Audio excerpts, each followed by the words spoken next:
Leo wajomba, leo ni siku ya Simba na Yanga. Nani atakuwa mshindi? Hakuna kitu kinaniuma sana kama timu moja kuidharau jingine. Mashabiki wa Yanga wanaidharau sana Simba kwamba wataifunga tu goli 3, wanafika hadi kusema goli 4, 5. Lakini kwa mimi ninavyojua mimi, Simba na Yanga zinafungana goli 1, 2, 1, yani hivyo. Ukiona zimezidi goli 4, 5 ujue kuna kitu hapo. Kuna mchezo watu washaucheza hapo. Ndio maana inakuwa hivyo. Nauliza swali. Je, kabla ya kutufunga hizi raundi 4 na sisi tulikuwa tuwafungi huko nyuma? Je, kama game likigeuka leo likaanza kuwa game la Simba kuwafunga Yanga kuanzia leo, mechi ya leo ni ngumu sana.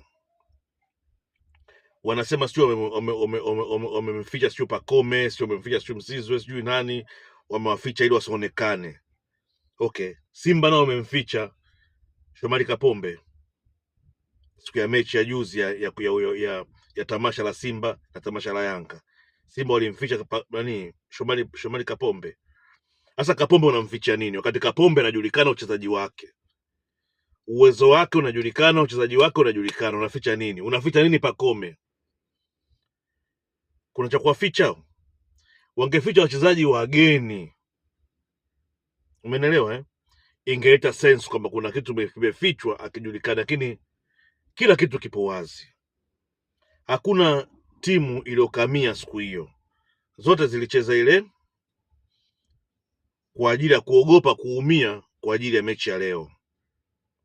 Mechi ya leo ni ngumu, sio rahisi. Sio rahisi kama wanavyofikiria wao kwamba Simba atafungwa kirahisi. Hapana, mechi ya leo itakuwa ni ngumu sana sana sana.